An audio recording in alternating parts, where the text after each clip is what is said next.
Olá pessoal, sejam bem-vindos ao Mundo Racional. Vamos falar hoje sobre o argumento religioso, Deus das lacunas. Já parou para pensar como a humanidade explicava os raios e trovões antigamente? Para muitos povos, era um Deus zangado mostrando seu poder, e as doenças eram punições divinas ou espíritos malignos. Essa ideia de usar uma divindade para explicar o que a ciência ainda não consegue é o que chamamos de Deus das lacunas. É um conceito fascinante e super importante para a gente entender a relação entre fé e ciência. Basicamente, sempre que encontramos uma lacuna no nosso conhecimento, eu não sei da ciência, algumas pessoas preenchem esse espaço com foi Deus. Parece uma solução fácil, né? Mas será que ela se sustenta? Vamos explorar isso juntos. A ideia do Deus das lacunas é bem simples. Onde a ciência para, a fé começa. Pensa assim: não sabemos como a vida surgiu na Terra, então deve ter sido Deus. Ou a ciência não explica a consciência,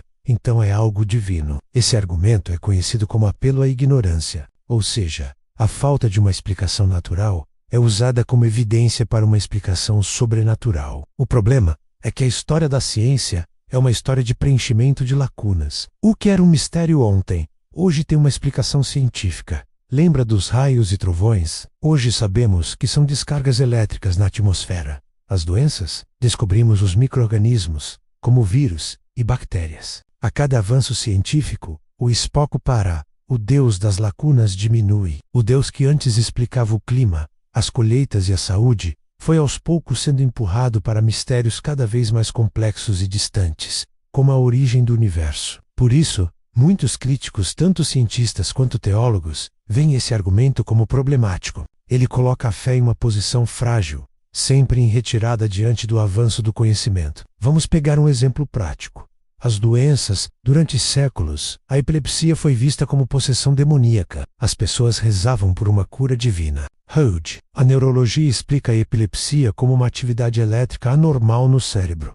E existem tratamentos eficazes que melhoram muito a qualidade de vida dos pacientes. A ciência não eliminou a fé dessas pessoas, mas preencheu uma lacuna de conhecimento. A explicação sobrenatural foi substituída por uma explicação natural, testável e que nos deu ferramentas para agir. Isso não significa que a ciência tenha todas as respostas. Longe disso, mas mostra o padrão de como o conhecimento progride, e a maior de todas as lacunas, a origem do universo. O que existia antes do Big Bang? Essa é uma das perguntas mais difíceis que podemos fazer. Como a ciência ainda não tem uma resposta definitiva, muitos apontam para essa lacuna como a prova final da existência de um Criador.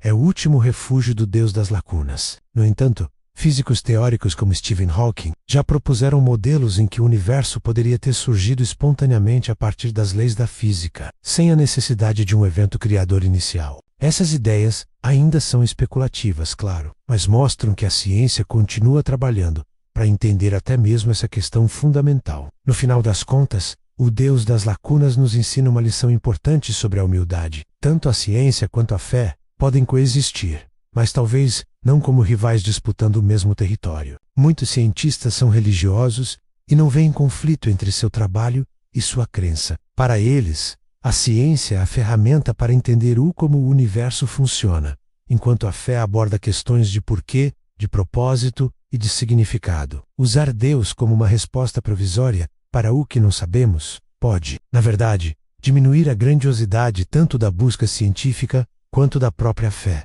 O universo é um lugar cheio de mistérios, e é essa curiosidade que nos move. Em vez de preencher as lacunas com respostas fáceis, talvez o mais interessante seja celebrá-las como oportunidades para aprender mais. O que você acha? Deixe sua opinião aqui nos comentários. Se curtiu essa reflexão, não esqueça de deixar o seu like, se inscrever no canal e ativar o sininho para não perder os próximos vídeos. Muito obrigado por assistir e até a próxima.